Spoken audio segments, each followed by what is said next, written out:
Ici l'ombre. Bonjour à tous, moi c'est Marie, j'ai 27 ans, j'habite à Bastogne et je travaille dans un magasin d'alimentation.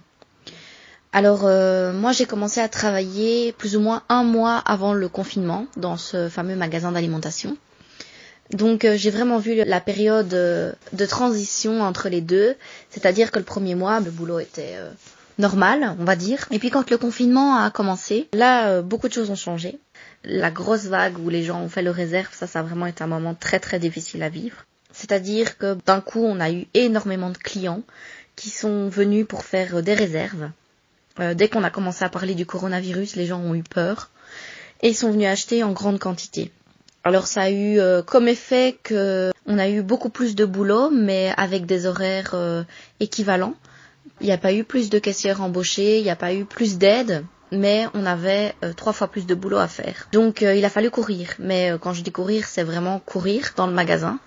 Parce que entre les camions, entre les marchandises à remettre dans les rayons, les clients qu'il faut satisfaire, parce que les clients, ils avaient peur, comme tout le monde, je pense. Et donc, je pense que c'est quelque chose, une réaction en tout cas humaine. Quand on a peur, on devient méchant. Donc, les gens étaient impatients, les gens étaient désagréables.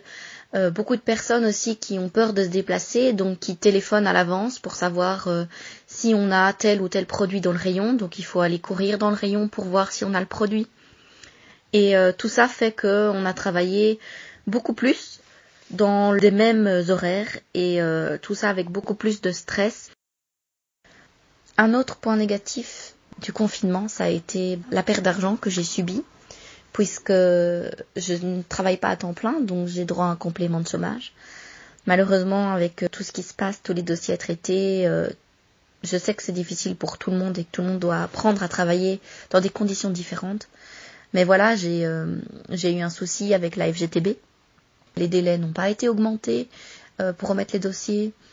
Les gens envoient du courrier et ne pensent pas au fait que la poste est aussi surmenée, qu'il y a beaucoup plus de colis, beaucoup plus de lettres. Et donc, un courrier qui doit être envoyé le lendemain, on le reçoit 3 jours plus tard. Donc, quand on me dit que j'ai 48 heures pour remettre un papier, je dépasse les délais parce que je reçois la lettre après ces fameuses 48 heures. Donc voilà, tout ça fait que je n'ai plus droit à mon complément de chômage et que donc, je perds presque 500 euros par mois pour ça. Donc, ça fait mal. C'est pas facile. Mais voilà, c'est la vie. On essaye de trouver des solutions et je ne baisse pas les bras pour autant, donc on verra. Moi, j'ai déménagé récemment à Bastogne et donc là, pour le moment, je vis chez mon copain, donc chez ses parents pour être exact. Par rapport à ça, on avait prévu d'emménager dans notre appartement et on a dû reporter à cause du confinement puisque tous les magasins sont fermés, donc très difficile de se meubler et d'acheter tout ce qu'il faut pour emménager. Ma famille, ma belle famille en tout cas, a vécu pendant ce confinement la perte d'un être cher.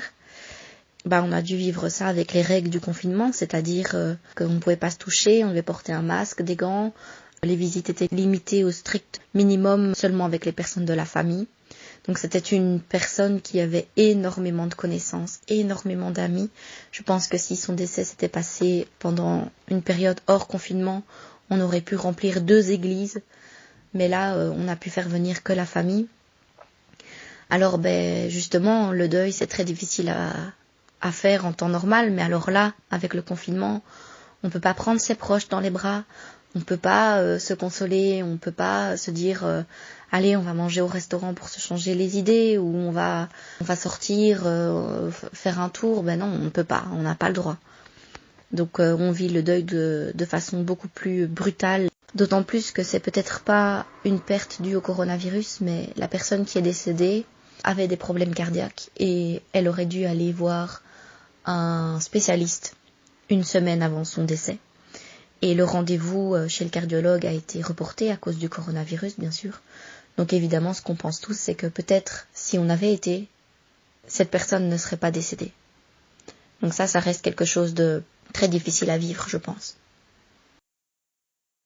Alors, par rapport au déconfinement, il faut, je pense, qu'on fasse tous des efforts et qu'on pense aux autres et qu'on arrête de penser à soi. Il y a beaucoup d'élan de charité, de solidarité, de partage, mais il y a aussi encore beaucoup de personnes qui font n'importe quoi. Donc je remercie celles qui travaillent pour qu'on avance ensemble et qu'on sorte de cette crise. Et aux autres, je leur dis simplement réfléchissez en termes de communauté et pas en termes d'individualité.